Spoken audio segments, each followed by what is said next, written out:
Hello, everyone. Hello, everyone. Thank you for coming.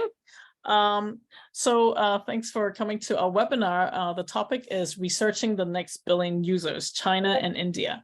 So my name is Elaine. My last name is Anne, and me and my co-presenter, Devika, is here.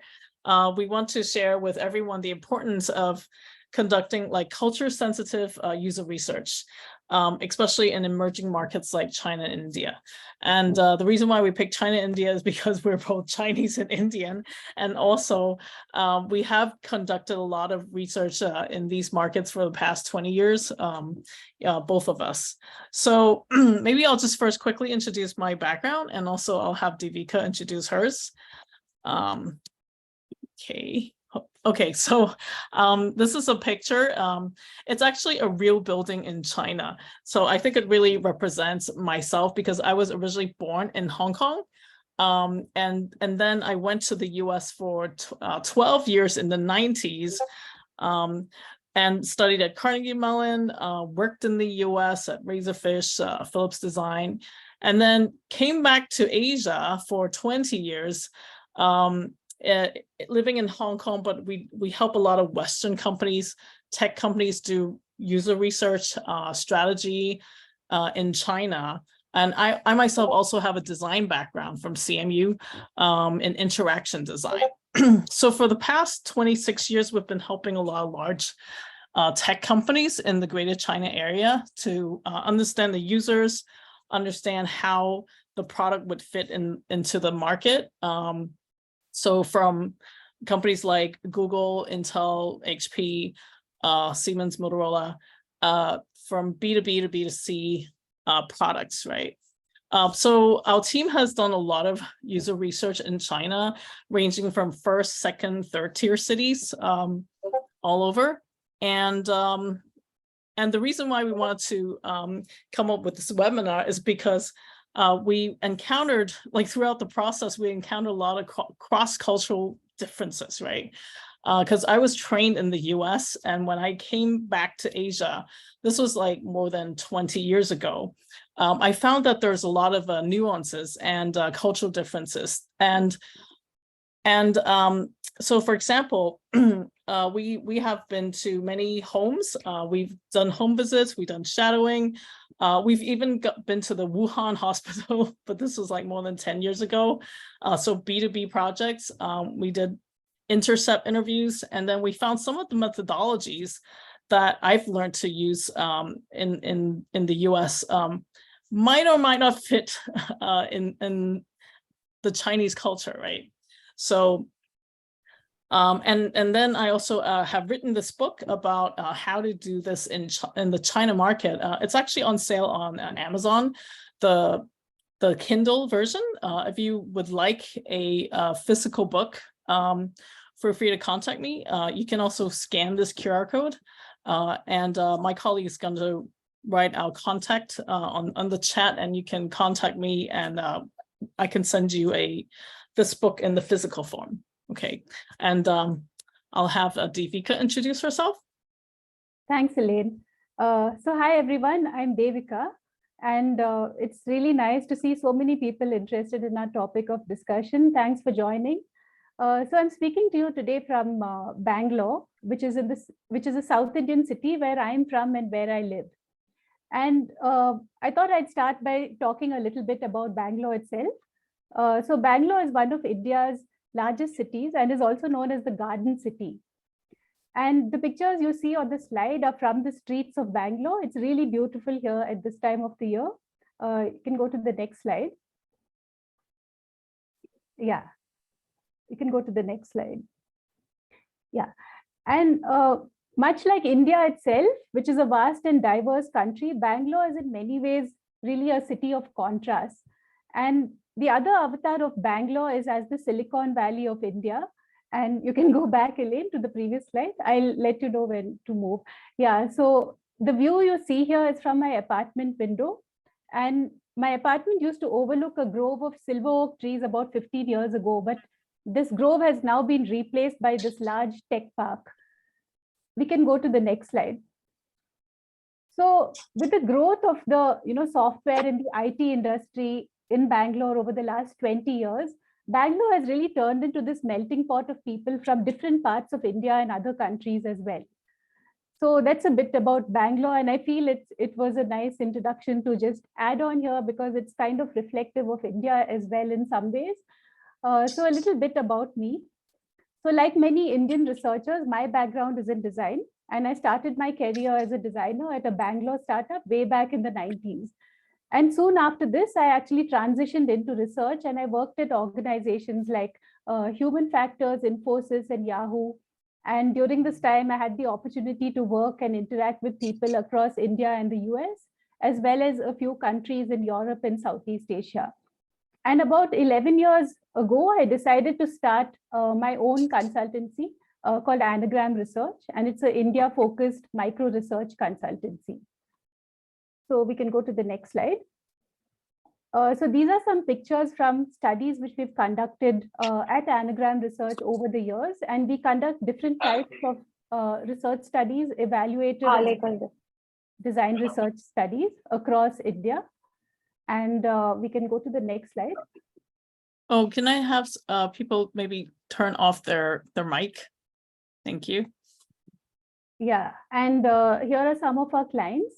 We work with both Indian as well as global corporates, and we also collaborate with other research consultancies to conduct research studies in India.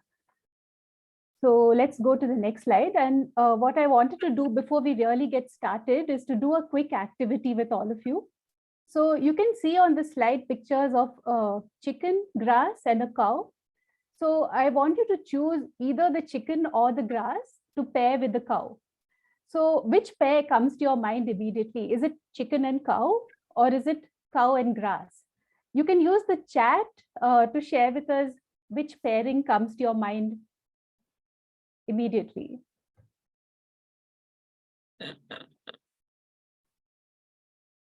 A, okay, we have an A here. Great. So I'm going to ask maybe one person who picked chicken and cow to just share why you chose that combination.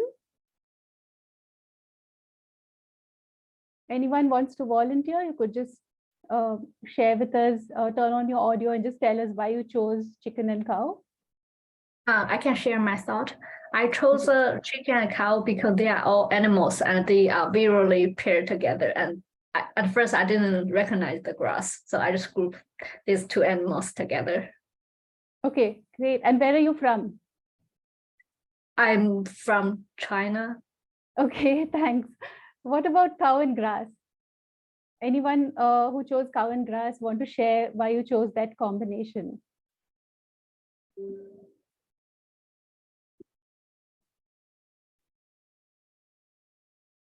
Anyone? Yeah, I can go. Okay, So sure. I chose it because cow eats grass, and so that's the first thing that came to my mind when I saw this. Okay, great. And where are you from? India. Okay, so it actually kind of worked the opposite way it's supposed to work. So this experiment was used by the social psychologist Richard Nisbet, and it was used to illustrate that Asian and Westerners think differently. So the rationale behind this experiment is that most people in the West tend to have more of a categorical approach, and therefore they pair chicken and cow because both are animals, whereas grass is a plant. And on the other hand, Asians tend to have a relational mindset and are more likely to have the tendency to pair cow with grass. So that's what this experiment was about. And now I'm going to hand it back to Elaine. She's going to briefly talk about a research framework that we're working on, where we are trying to explore how cultural differences impact user research. Yeah, okay. So yeah, because like for example, me and Devika, we were kind of trained in the US, and when I went back to China, this was like in 2002. After my first research project, it was with HP. I found, whoa, how come like a lot of things like that I expected to happen like didn't happen, or there were a lot of like issues. So I actually wrote a paper back in 2003, and it was presented to IDSA, Industrial Design Society of America. So at that time, I started just with China. So this is like an extended form of that. And I also wanted to, loop Devika in to come to see if India works the same way. So the way to look at this chart is this. On the left side column is the cultural factors. For example, religion, belief system, philosophy, social structure, social order, communication style, values, and trust fabric. And on the top, the first three columns are comparison between China, India, and US. And the last two columns are implications and examples. So how cultural differences would affect our research process, and also examples of that, right? And because of time, I'm just gonna pick two examples. So the two rows that are in orange, okay? And because these two are also more relevant to both China and India. So for example, if you take China, like when I was doing user research in the US, US is a society that's always about equality and democracy and people have individual rights, right? But in China, it's like the opposite, because China is like a hierarchical social order, which means not all men are equal. And it also has an authoritarian style of governance, right? And what's the implication to research? It's, for example, if you're doing B2B research and you need to find, let's say for the hospital project, we need to find nurses and doctors, but in order to have access, you really need to go up to the top decision maker to be able to even access, users. So that's how the hierarchical structure in the Chinese culture affects how we recruit users, right? The second example is communication style. I think when working with a lot of Americans, usually the way they speak is very direct and to the point. And often they treat user research as a like direct inquiry of the truth. It's more like studying people, and it's like research, right? And the communication style is more direct, like the direct verbal communication. But when plopped into China, I find that a lot of Chinese users are not very used to being studied as an object or subject of study, and also the way people speak, because they want to maintain a harmonious relationship. They're more focused on the relationship than figuring out the truth. So the communication style is more indirect and implicit, right? So how it impacts research is what people say might not be exactly what they think. They might be too polite to tell the truth. And the implications might be without the cultural lens or background, researchers might not be able to accurately decipher the insights without the background, the cultural background. And this framework that me and Devika are working on could be also extended to other countries. We could add other columns, and I've actually tested this out in Brazil as well. And very interestingly, in their culture, the religious belief system is actually Jesus, okay?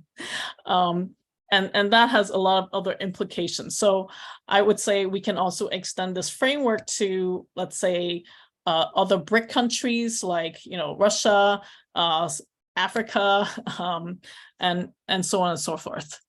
So let me turn this back to Devika to talk about how cultural differences affect the various phases of user research. Yeah, thanks, Elaine. So before getting into that, I just want to say a little bit more about the framework, and also, the communication styles Elaine just spoke about. We'll be detailing that out as we get into the presentation. So through this framework, we are actually really hoping that it will turn into something which will encourage researchers in other emerging markets as well, and other countries outside the West, to really think about and have a dialogue about what the implications of these cultural differences and different thought models are for their own countries, right? And therefore start approaching research in a much more culture sensitive way. And we both, I think, really feel strongly about this, and that it is important, and it's something which really needs to start happening more. There hasn't been much work done in this area, because what we have found is that efforts to be more culturally relevant have been really so far focused on methods, research methods, and it's been more about adapting these research methods to suit different cultures. But nobody has really been talking about or thinking about how cultural differences impact the entire research process. So yeah, so we are going to be following this presentation structure. So we are basically going to give a couple of examples for each of what we feel are the key phases of user research. So the preparation and planning phase, and then participant interactions, and then analysis. So and this is based on our experience over the last couple of decades running research studies in India and China. And we have observed so many hiccups and roadblocks which occur at these different stages of a research projects because of cultural differences. So for the next 30 minutes, we are going to share a few examples from each of these three phases to explain how these cultural differences have impacted research in China and India. And we will also share a few recommendations and best practices based on how we have been navigating some of these unique challenges. I just want to highlight an important point before moving ahead. So India and China are geographical neighbors. And so when you hear us speak and share these examples, you're going to hear a lot of similarities. But these countries also have really different social, political, and cultural systems. And these really kind of cause differences in our outlooks and behaviors, and which can range from very small and nuanced to large and diametrically different outlooks and behaviors. So this is not our focus today to highlight these differences, but I just wanted to call this out, that it may not always be the same for India and China, even if it sounds the same. You will hear a lot of similarities as well. And another thing is, as we go through the presentation, when questions come to your mind, or you think about something which would be useful to discuss with this group, please start sharing your questions over chat so that we can address all these discussion points at the end. We'll have time for a short discussion and Q&A. Yeah, we can go to the next slide. So the first example I'm going to share is from research planning. So our experience with participant NDAs has shown us that it's a good example of how practices or artifacts which are considered very standard in the West could pose challenges when they are put into other cultural contexts. So what we found is that very lengthy or formal or legal looking NDAs which are commonly used by big tech companies, and they're considered as standard by Western participants, and they're considered to be an expected part of any business transaction. But in India, asking participants to sign lengthy or very formal looking NDAs have led to drop-offs which have impacted project costs and timelines. And why does this happen? I feel that it's because participant recruitment in India is really centered around the relationships which the field team builds over time with participants. It's not seen as a formal transaction. And when a participant is then given a document which looks very legal to sign in order to participate, this contradicts that dynamic. And it just feels suspicious. The introduction of such formality in their minds is just to share their feedback or thoughts, and they don't want to do it. So Indians are willing and eager to participate in research studies, but having to sign and review and then sign this lengthy document in order to do so just feels like more trouble than it's worth. And over time, we discovered that lengthy NDAs are more of an issue when they're shared in a digital format rather than as a physical printout. And we also found that these lengthy and legal looking NDAs became a tipping point, particularly in context to studies about sensitive topics where participants might already have been two minds about participating. So what do we do about this? We always recommend localizing the NDA to better suit the Indian cultural context. But we do run into problems because there are many clients who are unable to accommodate changes to their standard NDA, because this would mean going into a really lengthy process or getting their legal teams involved. And in such situations, we've come up with an India-friendly way to present lengthy NDAs to participants. So what we did was we do not mail the participants a lengthy online document asking them to review and sign. Rather, we have our field team who has already built a trustful and cordial relationship with them, visit them with a printout of the NDA. And our team explains and reassures the participants that it is really standard procedure for global tech companies to ask participants to read and sign such agreements. And we offer them time to read through the NDA, and most importantly, we point out the places where we need their signature. So we basically reassure as well as handhold them through the process of signing the NDA. And using this approach, we had a zero NDA linked dropout study, our last study, and our participants quickly reviewed the document and happily signed the 9-page NDA for us. We can go to the next slide. Yeah, cultural differences also come into play when we are scheduling interviews. So when scheduling interviews, research sessions with Indian users, it's best to avoid scheduling too many sessions in a day or sessions that are too close together. And of course, reminders about time are critical with Indian participants. As you can see on the slide, it's like 12-ish, it's never exactly 12. So it's not uncommon for participants to be very unmindful about coming in late or just making sudden time change requests. So recently I was reading an article, and what it said was, there's no anxiety over being late or keeping someone waiting in the world of Indian stretchable time. So I think that kind of, in a nutshell, conveys what the attitude towards time is with a lot of Indians. And at times, participants also expect us to join them for a cup of tea or a meal after the formal interaction is complete, and it can come across as really rude to refuse. Another example of cultural differences, taking cultural differences into account during planning, is the amount of time that we plan to spend with our participants when we're doing research across cultures. So we conduct a lot of cross-cultural studies, and we often want to use the same research guide with participants across cultures. But what we have found is that interviews with Indians do tend to take longer than the same interaction with a Western participant because of their different interaction styles. And we'll come to that in a bit.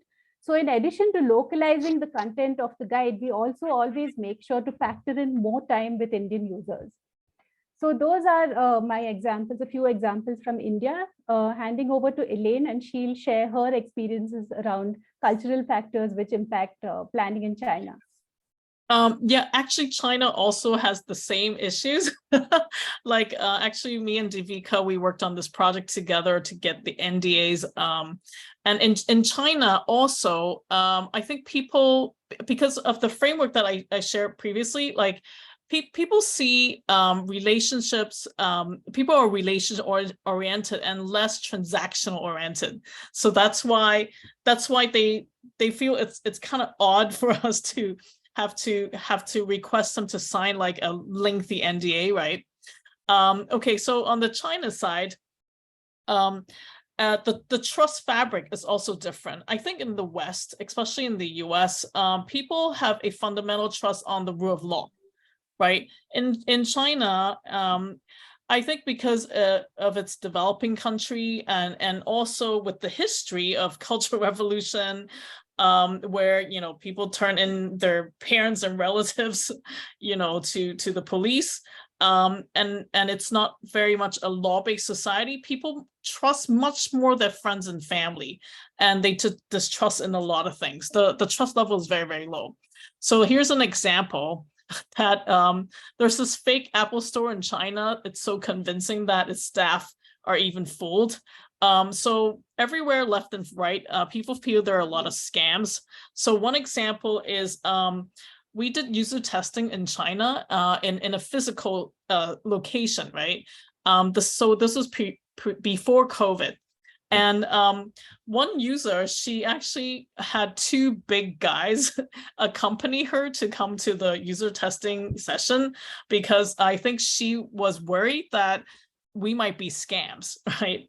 And then another situation we had was we were shadowing a family with a baby, and they were going to go out with a baby cart. And we found that in South China, a lot of parents wants to go out with two adults with the baby, because for fear that if they look away for 1 second, the baby is going to be snatched. So that just tells you how much trust issue people have. So the reason for bringing that up is because that means that when we recruit people, having an established relationship is really important in the beginning. And especially for certain types of users like ultra high net worth, like even respondents fees doesn't make it. You have to have a very strong network or established relationship. Which brings me to the next point. So for example, how it impacts research recruitment is, for example, a lot of our Western clients, they want to do diary studies before doing like the home visits. And that could cause an issue, because from the Chinese user's mind is, well, I haven't met you before. I don't know you. Why should I be doing these like homework? Because they don't even know if they're going to get paid, right? So having that face-to-face interaction and established trust is really important. So this will affect the order of the research studies as well. So in summary, like recruiting users in China is not very straightforward. I think in the West, there are platforms like respondent.io and usertesting.com where you can just pay people and people will happily like trust you and talk to you for an hour. But I think in China, also I think in other Asian countries where people have less trust of the rule of law and organizations, they might not even trust like a large international company because they don't know if it's actually real. They would trust their friends and family. So so there's a lot of social currency and guanxi, like in Chinese, it's guanxi relationship that matters. This actually, we will show you like a platform that we're developing later in the presentation that we're trying to solve this problem. So back to you, Devika. Thanks, Elaine. So you can go to the next slide. So I'm going to be giving a few examples of cultural differences in participant interactions. So, you know, over the years, we've guided many of our clients who are new to research in India about the intricacies of interacting with Indian participants in a way which is culturally appropriate as well as effective. So a common question that many clients have had has been about how appropriate, intrusive or intimate research methods like shadowing or home walkthroughs are to be done in the Indian context.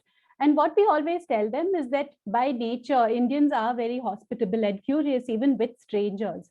And the term which you see on the slide, Atiti Devo Bhavo, highlights the importance which Indians place on the host and guest relationship and explains this cultural trait of Indians to an extent. So basically, participants are typically comfortable welcoming researchers into their homes and are really happy to answer even direct and questions which might be inquisitive. In fact, in an Indian context, inquisitiveness is often interpreted as interest rather than something which is an offensive or something which is an intrusion of privacy. And most Indians enjoy talking irrespective of whether they know the person personally or not. And probably more so in smaller cities in India, semi-urban and rural areas. Another point of discussion with clients has been around interacting with Indian participants around topics which are not openly discussed in India. So thinking back to one of our recent studies about a sensitive topic, it was really cool when one of our participants expressed how participating in research really felt very therapeutic to her. And this isn't a one-off incident. Indian participants have often shared with us how participating in research has made them feel heard for the first time, or how a research session feels like a safe and non-judgmental space where they can really shed their inhibitions and express themselves in ways which they don't feel comfortable doing otherwise. We can go to the next slide. But so what does this mean? Does that mean that there are no challenges to interacting with Indian participants successfully? There are definitely challenges. I think one of the main things is that Indians are not always, or they're not automatically, candid in expressing themselves. And this is not a deliberate attempt to be untruthful or to mislead you. And there can be so many reasons for why this happens. It could be because of our innate discomfort with open disagreement or criticism, and particularly when the conversation is with a person who's elder or with guests. It could be about wanting to be nice, or just about wanting to accommodate the company paying for and asking for inputs. And there could also be other reasons like trying to save face if it's something which is embarrassing, or trying to impress or show off. If it's a foreign person in the room or a woman, it may also be about that. The point is that Indian participants are not automatically candid. Many Indians also tend to think in grays, and this can make our responses feel quite ambivalent. And in context of research studies, this quality of ambivalence can make it difficult to quickly and accurately understand what is being said, particularly since research time with participants is time bound. And another point I can think about is setting expectations. So not setting clear expectations or being unmindful of culture specific etiquette can play a huge role in derailing interactions with Indian users. So for example, maintaining a very neutral or emotionally disengaged or business-like attitude can feel very hurtful and even alienate Indian participants. Or just using the standard Western etiquette, which is just really something which you don't maybe think twice about, can create this wall of formality between the researchers and the Indian participant and make it that much harder to get that ethnic perspective. But on the other hand, over-friendliness or too much of informality, or even being over-accommodative or concerned about participants' well-being, can also be misused and impact the quality of research. There's really a thin line between being friendly and too friendly, and miscalculating this can lead to a lot of unfortunate situations. So let's go to the next slide. So this is a picture from a study, an in-context study, which we did a couple of years back in Noida on the outskirts of Delhi. And we told the participant, this was a one-on-one interview, so we told him that we wanted to speak to him alone. But when we arrived at his home, we arrived to find a really excited gathering of family and extended family and several children as well. So we were not sure what to do. We were offered tea, so we decided to use that time to chat with them and maybe hopefully satisfy their curiosity around us and what we were doing there, and then get on with the interview with just the participant. And so we had our tea, and then we re-explained our need to talk to him independently, but they were still really keen to observe. And since it was an evaluation study versus a discussion about topics that a participant may not have wanted to discuss in front of his family, and he seemed comfortable with the family being present, we quickly took a call to just redefine the rules of interactions, but continue to set clear expectations. And it went pretty well. So after our interaction, we took pictures which we shared with them, and the interview went off well. So moving on to the next slide. So there are a few guidelines which can be kept in mind while interacting with Indian participants to help those interactions go more smoothly. So the hospitable Indian expects their researcher guests to reciprocate in a similar warm way. So it's very important, but on the other hand, it's also really important to set these clear expectations and a correct tone at the start of the research interactions. So I guess what I'm trying to say is it's all about finding that sweet spot. So what I would advise is it's important to set a professional versus a very informal or over-friendly tone. And once those expectations are in place, being agreeable, encouraging, and empathic can go a long way in connecting with Indian participants. Also, for research in India, the initial part of your discussion guide, which is about confidentiality and reassuring the user, that bit is really crucial for research in India. And it's really important to say it like you mean it and not just read it out. So it's important to use that time and that discussion to build that sense of trust and comfort. It's important to reassure participants that you want them to be candid, underline the confidentiality measures which you have in place to protect their privacy. And also discourage them from giving very superficial or answers which they feel is an acceptable answer, by emphasizing the need and the importance of being open and honest. Right? So it's not just a script which needs to be read out. It's really important to convey that to the participant. And lastly, going back to what Elaine was saying earlier in the presentation, it's often important to read between the lines and use observation-based methods while interacting with Indian participants, and not to rely on interviews only. So we also use a lot of open-ended questions. We use cultural probes. Tools like picture cards also work very well with Indian users and elicit very rich responses. Another I think tip would be to ask sufficient and multiple questions in an Indian context. It's not a bad thing to ask a lot of questions in India. And it's important, in fact, to ask questions in many different ways to validate and to make sure that you have an accurate understanding about what is being said. And so this is from the perspective of the researcher, but it's also important from the participant's perspective to use methods and interaction styles which give the participants sufficient room to share. They need to be able to articulate it in what they're saying, some space to do that. Okay, we can go handing it back to Elaine. Okay. Yeah, similarly in China, we've also encountered, like, let's say if we go to home visits, and sometimes it's like 4 to 5 homes per day, we get served like watermelon every single time. So we keep eating, like, and if you don't eat it, like, it's not very hospitable. And some users would actually even want to have dinner with us. So it's not, like, I think confining it to like a 1-hour interview, sometimes it feels very transactional to users. But on the other hand, I think in China, if we ask questions like multiple times in different ways, I think users will get offended because they'll feel that we are questioning their intelligence, like, because I think the way Chinese people think is very holistic. Okay, so yeah, similar to what Devika is saying, I think also in China, what people say might not be what they mean, because they are trying to maintain a harmonious relationship, right? So I call this harmonizing the feedback. So here in the picture, you could see in the West, usually what people think is what people say, like apple is an apple.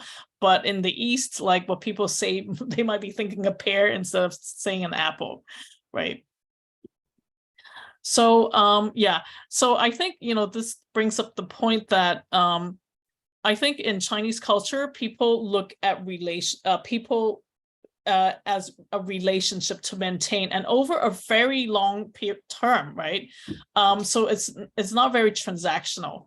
So I think a lot of Westerners, when they come to China to do business and expect a result in a very short term, and to meet a quotation, like meet a quota and in terms of sales, usually they'll run into a lot of problems, because I think people in China, they don't trust you unless there's a very long-term established relationship. So, and that relationship might stem from like being classmates, like all the way from high school or university, and in the work context as well.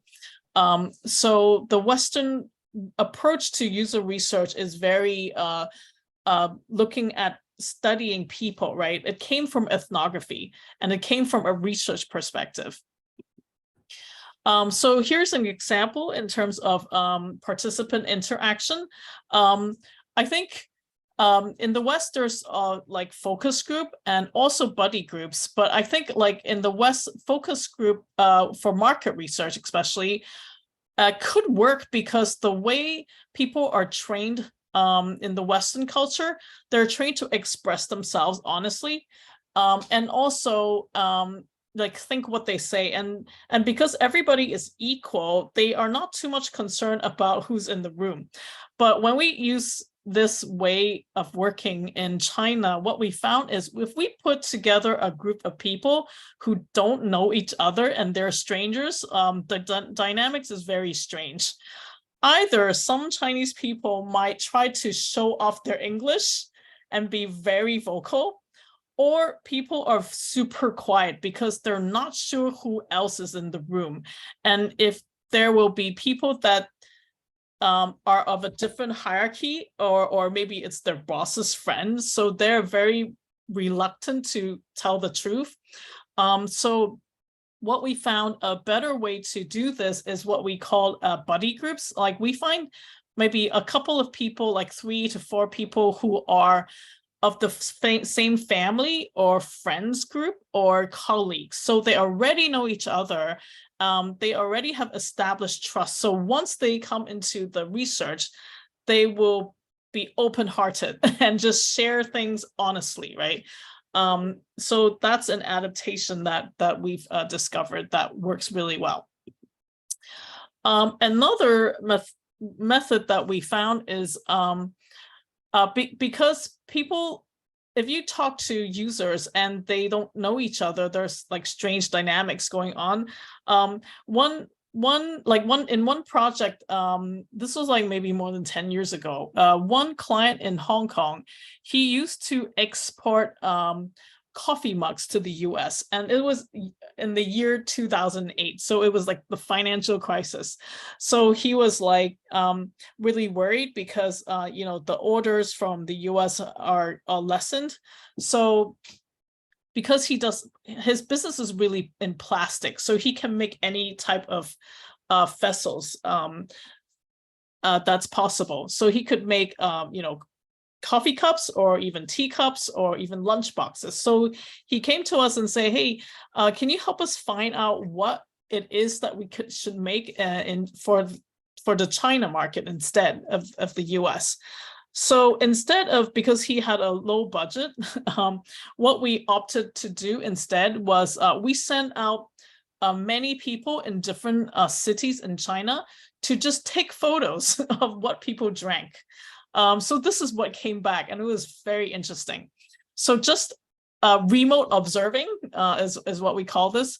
Just taking a lot of photos of what people drank. This came back, and then you can see people drink chrysanthemum tea, which is for lowering the body heat. Also red dates and goji berries, and also salty lemon. So this will already give you insights into what people drink and how they drink and what kind of vessels they want. And we can see a lot of people have this vessel because it locks very well and the water is not going to come out. We also sent a bunch of people to take photos in schools to see what kids eat and how they ate.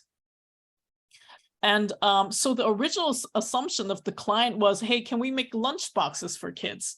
Was false, because the photos that came back, told us that people actually don't bring lunch boxes to school because the canteens in the schools already provided the food, right? So with agile research, I think this is a pretty good way, especially for countries like China and India, like just send, because labor is cheap, if we can just send a lot of people to take a lot of photos or visual evidence to collect it to come back, right?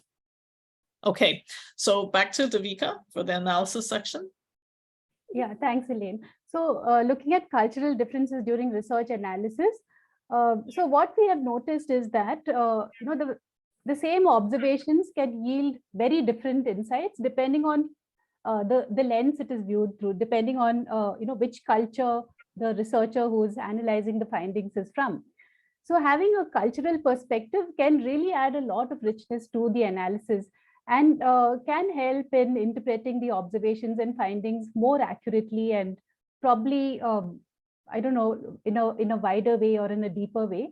So I'm going to play a short spoof about the Indian handshake. So this is a funny example of an Indian cultural trait that foreigners often find cryptic. So Elaine, you can go ahead and play that. An Indian shakes his head in different ways when you speak to him. It could be like this, or this. What do they mean? If a person shakes his head like this, it means he's saying yes. Raju, did you milk the cow today? Yes can also be said like this. If a person moves his head like this, it means he's saying no. Raju, did you shave your beard today? If a person sways his head like this, it means maybe or may not be.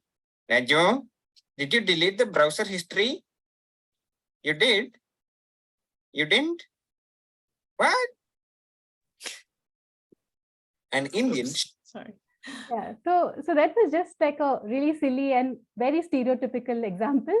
But on a more serious note, I'm going to share a couple of examples from our research studies, which will illustrate the importance of having this cultural perspective, which I'm talking about. So you can go back to the previous slide. So there was an in-context study which we conducted last year, and in this study we observed that electronic devices like fridges and printers were often placed in really unexpected places. So for example, we saw a printer placed prominently below a wall-mounted TV in the living room, or placed on the dining room, and in one case even on the floor. And in several homes, we saw fridges placed in the living room. So this observation was really surprising to our clients who were unfamiliar with India. And I think culture-specific attitudes and behaviors, even if they are inherent, can be really complex for participants to articulate. So we did ask the participants about these placements, and they were able to explain the rationale of some placements, but not all. So for example, some people said that they needed it to be close to the plug point, but it didn't really explain this, the extent to which we were seeing this. So before I go on to explain, can anyone in the audience who is unfamiliar with India take a guess as to why this could have been? So why would an Indian place a fridge in the living room, or a printer in the living room very prominently below the TV? You can type your responses in chat.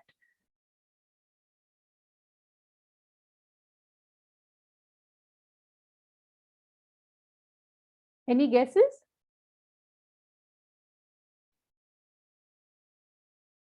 Or does this sound really weird to you as well? So we were able to interpret, the placements which the participants were unable to articulate, and kind of add to some of the reasons which participants gave. So they were able to articulate simpler reasons, but they were not able to articulate a complex concept like, electronics being a status symbol, because in many Indian homes, electronics are considered a status symbol and therefore occupy pride of place. So it's not uncommon in India to see a fridge or a printer placed in the living room, and sometimes even protected or embellished with a decorative cloth or a plastic cover.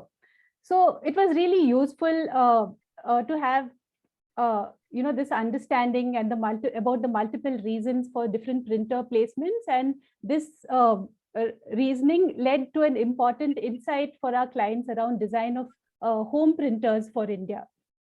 We can go to the next slide. Another example I want to share is the tendency which many Indians have to push back against paid services or value-added services, like, for example, subscriptions, or even something like avatars online, which they need to purchase. So during our studies, this trait often comes across as miserliness to clients or research colleagues who are unfamiliar with India or with Indians. But we can also correlate this to the Indian paisa vasool mindset, and a completely new dimension comes into play. So Indians are very savings oriented and very value conscious. And the term paisa vasool can be translated to bang for the buck, or seeking maximum value out of a purchase. And a very simple example of the paisa vasool mindset is Indian housewives from affluent neighborhoods, when they're shopping at the local vegetable market. They, as well as the local vendors, understand that they expect the coriander and the green chilies to be just thrown in free with their other purchases. And that is the expectation, and that is really what the paisa vasool mindset is. So it's less about affordability and how much something costs, and more about how much value can be squeezed out of something for the money paid for it. And again, this understanding helped our clients to better design subscription and paid services in ways which worked in India. Handing over to Elaine for some China examples. Yes, so in terms of the analysis portion, so here's an example. I think in the West, usually persona is thought of as one single person. I think in China, it should be one family. Here's a photo, like we've been to many users' homes in China, and in many cases, because previously there's only one child policy, right? So we've seen like 9 adults with one baby or one child, because there's one child and then the parents and then the grandparents on both sides, and sometimes like the maid and also like a long distance relative where they brought him to help take care of the kid as well. And the reason why a family is a persona is because through the 3 generations, like the grandparents, parents, and child, there's a lot of dynamics that happens between them. For example, like sometimes like the one child could have already like 2 apartments before they're 18 years old, like given from like the 2 grandparents. And also the finances are kind of intertwined between the family. Like if you ask them like what's their household income, sometimes like the grandparents will give money to like the grandchild, and so it's not as clean cut as in an individualist culture, right? And also you will also find that like even like a 40-year-old guy like this guy, if he's living with his parents, like who's 60 years old, the grandparents would have an impact on his decision making. So for example, we've observed that families with living with elderlies, like usually their home decor is more darker in color and using like traditional Chinese furniture, whereas if the grandparents were not around, then they might have a very bright colored like sofas, so it will actually impact their decision making, right? And also one instance, also usually the grandparents take care of the baby or the child while the parents go out to work. And like during the afternoon, the grandparents might take the baby down to the garden, and that's where we've seen a lot of gardens downstairs in the condominium location. Some companies would actually advertise like the cars, they'll bring the cars to sell in those locations so that the grandparents would see the cars, and then when the adult the father comes back home, the grandparent would tell his son, hey, why don't you get this car, it's gonna be good for us, right? So so there are many examples of how the family dynamics works together. One more example is usually the mobile phones are passed from like the younger generation to the older generation. Like maybe the teenager or the like 20-year-old will pass their phone to the father will pass the phone to the grandparents. So this will really impact how like you see the whole family dynamic. Okay, so like Devika said, having the cultural lens and background is really important to be able to decipher the insights. And here's one big contrast, right? Like I think in the West, especially in the US, individuality and equality is very, very important. And even privacy, right? The whole concept of privacy is so important. That's why we need to sign NDAs. I think in China, on the opposite end is hierarchy and collectivism. Like people make decisions based on the whole group and not just about themselves. And also, I personally think privacy is not as emphasized. People don't think too much as in the US. So this will affect how researchers see things as well. And I found a really interesting research on the Maslow hierarchy of needs. Like in, I think all of you know Maslow hierarchy of needs, right? Where there is like It's like a triangle, and at the base of it is actually like safety and psychological needs. However, there's this MIT professor, Navis. He actually proposed that actually in Chinese culture, the hierarchy of needs is different. The loving belongingness is actually at the base of the pyramid, which is even more important than food and shelter. And interestingly, the self-esteem section is not there because it's not about the self. And this actualization needs is actually to serve the country. So I think knowing this difference could have, an impact on how you interpret the research results. And then 2 more examples is actually in one of our research with baby product company. Originally, the research is about baby carts, but when we actually did the user research, we found out that the #1 biggest need for the parents of the pain points is actually tracking their kids. So here's an app where the mother can locate the child, and the child has this watch that has GPS tracking. And the reason is because there's a lot of child abduction in China. So I think, if a Western researcher sees this, maybe like tracking the kid might not be a very positive thing. I think Western children might, not really like the parents to be tracking them. But I think in China is a positive thing because of the social context is different, right? And one last example, I just want to reverse the lens, because if you're not in this culture, you might not see certain things, but here's an example of an Asian company. This is a Singaporean company that we helped. They're really big in Asia, especially in the Chinese community. They make massage chairs. So I like to ask a question. How many of you here are willing to spend $5,000, which is the cost of like a secondhand car, to buy a massage chair that hurts? Can you type yes or no in the chat group? Nope. Okay. SF, why not? Yeah, that's I don't think there's enough value there. Especially Okay. if you say it hurts. Right. Yes. Other people, are you willing to spend this amount of money? Like a lot of these massage chairs is really expensive. No. Okay. Right.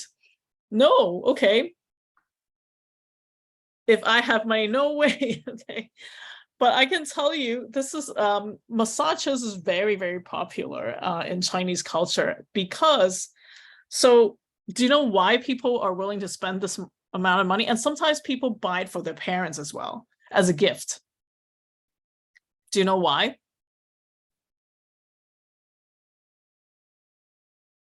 Yeah, and in terms of what? Health. Why does it need to hurt? Chinese parents like it to show that they are invested in their health. Okay, so here's where the cultural lens would be important. So in Chinese culture, there's the concept of qi energy, and also meridian points, and also preventative health. So massage is actually a way to make sure your qi energy is flowing all the time. So that's why people like to have a massage chair at home. So after a long day's work, they'll relax, and if it doesn't hurt, it doesn't work. Okay, so that's why foot massage needs to hurt. And I think my Western friends would find this really strange. Like if they want to be healthy, why not go out to take a jog, or go hiking, right? So my Asian client, the Singaporean client, they were exporting this product to the US, to Brookstone. And I was trying to explain to them, hey, you can't just export it. You really need to understand how Westerners perceive health, and how they go about it. So this is the reverse example of not understanding a culture could have huge implications, right? Okay. So So last but not least, so I think, we pretty much went over how the cultural differences affect the whole research process. And this is my contact here, and also Devika's. You're welcome to contact us. And there's just one last little part before we go into the questions. Is because we observe all these cultural differences, right now, I have spinned off another company with two of my colleagues to build this platform. It's called Contact, and it's a Asia user recruitment platform. So as a first step.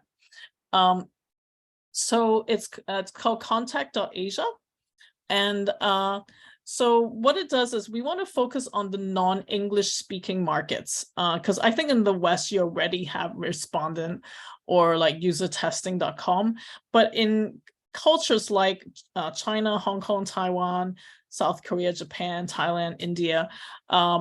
India, of course, also speaks English, but there are also many, other languages, right?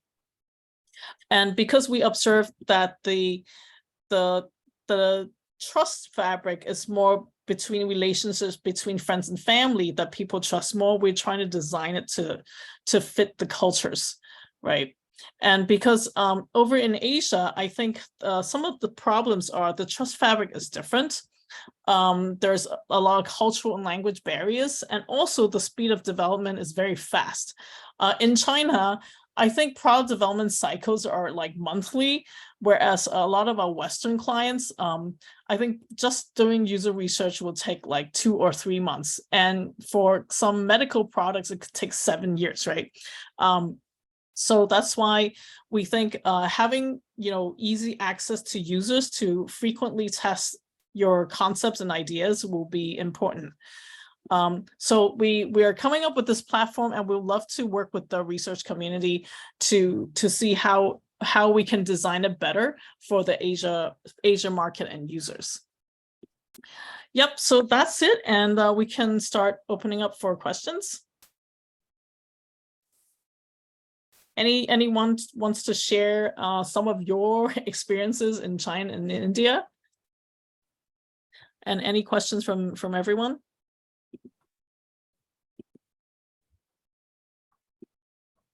Oops. I think we had some questions previously, right?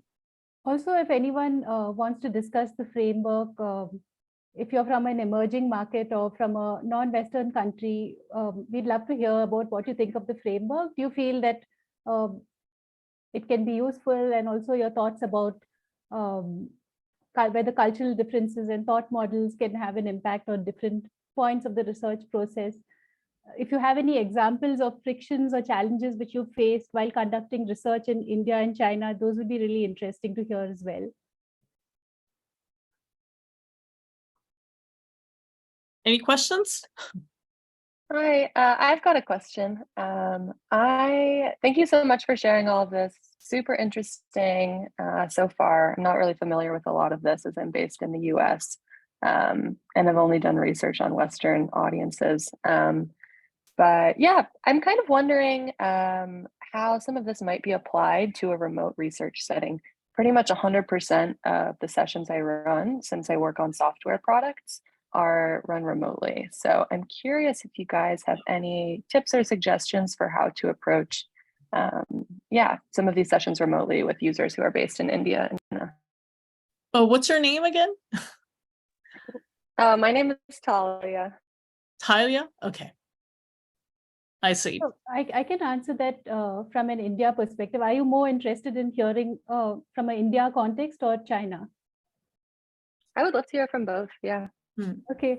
So I think, one of the first things we noticed when we were forced to start doing a lot of remote interviews was the amount of tech glitches which came up, which really impacted the interviews, with participants. So there were like some types of users which we had to actually like say no to, and we can't do this type of research if it's going to be remote.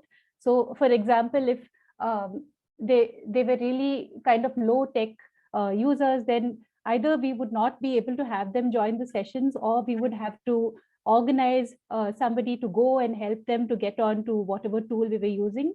I mean, if it was a complicated tool, like a specific diary study tool, that made it really hard, because then they would need that person to go and help them each day for submitting answers and stuff. So this would also apply to older Indians, like elderly Indians.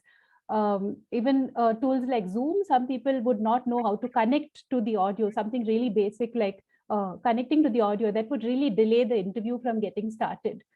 So what we did was, once we figured this out, we built in something called a tech check as a mandatory part of all remote interviews with Indian users, where we would, right after they were scheduled and before the scheduled session, we would make sure that somebody got onto the call with them, made sure that they knew how to operate standard settings so that it went smoothly when they joined.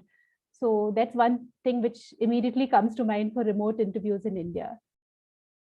Yeah, so China, on the other hand, I think in terms of internet access, usually for Western companies that we deal with, usually are mostly interested in tier 1 cities, because usually the price point is higher. So that's usually not an issue, like Shanghai, Beijing, Shenzhen, Guangzhou is not an issue. And also the mobile devices, like the memory and the speed, I don't think it's an issue. I think remote actually makes it easier also, because we're not intruding into their homes. So as long as when we recruit users in the beginning, there's a strong trust there, then it's usually not a problem. Although sometimes for Chinese users, we also need backup users because they change schedules very quickly, because sometimes they're not in control of their own schedule. They, like, because of the hierarchy, right? It might be they don't know that they need to travel next week, or they also have to get consent from their parents or husbands, right? So that is what we need to plan ahead and have backup plans. Yeah. So, but I think remote research actually made it easier to access to them, because we don't have to go into the physical homes as much. Ellie, Cool. Thank you both. You're welcome. Ellie, I think you have a question. You want to say it? Hello, are you here? Okay, I'll say it for him. So for contact, I think he wants to understand more about our current panel, size, coverage, location. So currently, because we're starting with China first, we have 1,000 users, and a lot of these people, Chinese users, have already been part of our research in the past. So they have been paid by us. So there is a bit of trust established there already. And in terms of coverage and locations, I think I did share a slide previously about which cities that we've been to in China. Let's see, whoops. Let's go back. Yeah, so we're gonna start with the China first. And so these are the cities. So it's first tier, second tier, and third tier cities mostly. And in terms of oh, okay, your mouse died. All right. Yeah. So I hope that answers your question. So we're building up mainland China and also Hong Kong market first, and then we're working with people like Devika, or like our other Asian partners, to build up the rest eventually. Yeah.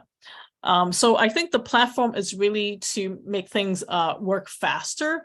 And so right now we are in, we're still building it. So if you're interested, you can sign up for the wait list here, and we'll reach out to you. We also want to co-create with our clients to really tailor this site that could work for the research community. Also, we'll want to loop in also translators, especially in these countries in Asia that a language could be a barrier, right? So we want to loop in the translation and also the user research community on this. Okay, anything else?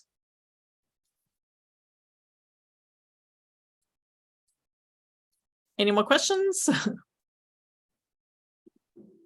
Hey, yeah, this is Angela. I also work, Talia suggested this talk, who asked the question earlier. We work at the same company. Yeah, no, I was just wanted to say thank you for this. And I think for us too, I think it's like we're very remote type conducting a lot of remote research, and a lot of them too like very not like a high-tech situation, so a little bit different from some of the examples here, but it's really cool to like I always love hearing these examples of like doing more contextual inquiry and like how can we do that more as well, or like try to do that. But yeah, I just wanted to say too, I think a lot of this stuff is like there's been a couple times that I've recruited someone from respondent or user interviews who's in a few from India, but even to some of our a lot of our coworkers as well, very large company, very international. So I think all of this context has been really helpful to understand too, is like how best to relate to folks in the Eastern countries. But yeah, overall super appreciate it. I guess yeah, just one question is, will you be sharing out the deck? I joined a little bit late and wasn't able to see the framework that y'all shared at the start. Yes, we will share the recording, and we'll probably Awesome. put it on YouTube and then share with the Google Design Research Group again, so people will have access. Awesome. Thanks so much. Okay, you're welcome. Any other questions?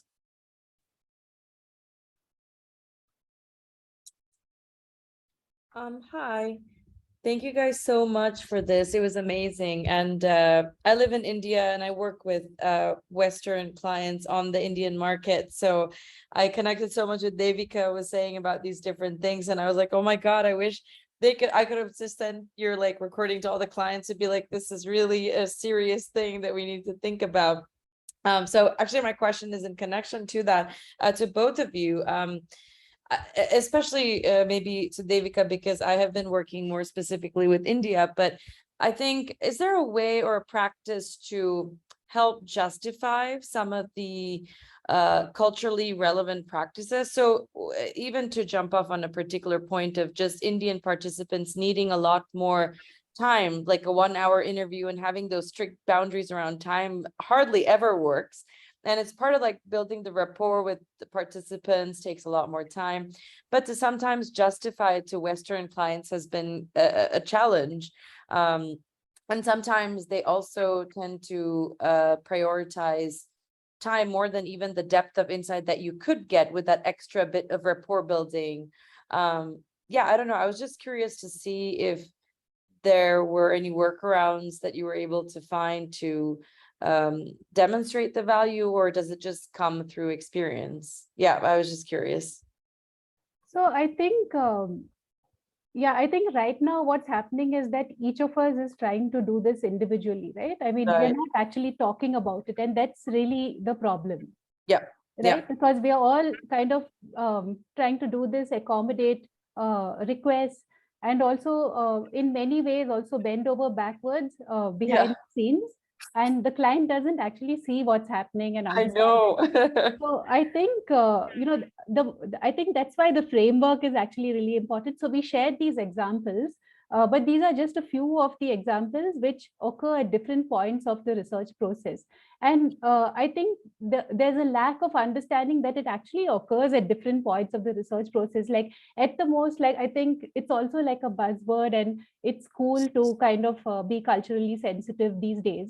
So I think companies wanting to do research in emerging markets do make a token kind of effort towards being culturally sensitive, but then it's not enough, and there's no dialogue around it, right? So I think that's why the framework is really important, because we are hoping that if there is something like this out there, it can kind of raise awareness about this issue, get more researchers from emerging markets and researchers outside Western countries to start talking about these issues, and also introspecting. Maybe it would trigger more outputs like this.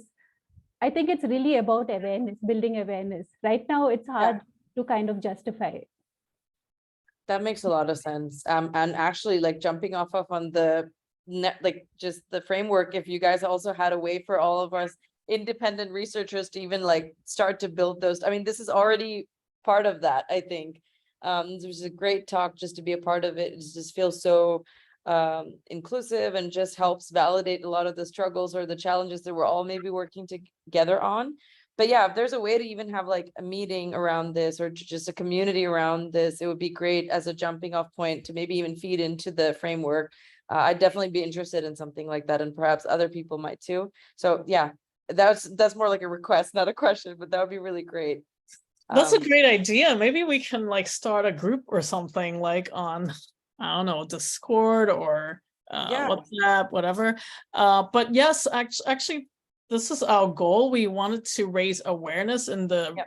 research community, and we're planning to, you know, like more like make this framework a bit more robust, and then maybe write a paper for a conference so that we can present it and you know, raise more awareness to the community so that people can also participate and start. Yep. You know, so there's some like paper written to, like, if you want the reference to your client, you can refer to the paper. Yeah, exactly. Yeah, because I was already thinking of just referring this like recording to some of the clients that might come by. I was like, Yeah, because please they do listen. seem, a lot of these stuff sound really kind of trivial, right? But when you take it all together, and there are multiple impacts on the research process at each point of Absolutely. the research process, it makes it really difficult to kind of make sure that the research runs successfully, and you know, Absolutely. at the end of it, you have a great presentation and report. Yeah, absolutely. I've also noticed like these two sessions. So we have, this is the second webinar. We had one webinar last time. I've also noticed there's a lot of Chinese and Indian researchers participating. Maybe everybody feels the same way about bending over backwards while doing research in Asia, right? So we feel you. We know what's going Thank you. No, this is great. And I missed the first talk, which is why I made sure to join in. But yeah, at least with Devika, I think I might have an opportunity to run into her in person in Bangalore. But I would love, yeah, if you guys have a community or something that jumps off from this, it would be great for us to know about that. Maya, Okay, let's connect offline. If you can just share your email, I'll connect with you. We Yes, I actually will. have a researcher community, which we can. Oh, amazing. I yeah. will. Thank okay, you. but that's a very good suggestion. Maybe for China, we can do a WeChat one, and then for India, Devika, you can choose a platform, right? Yeah. Okay. Anyone else? Anybody else?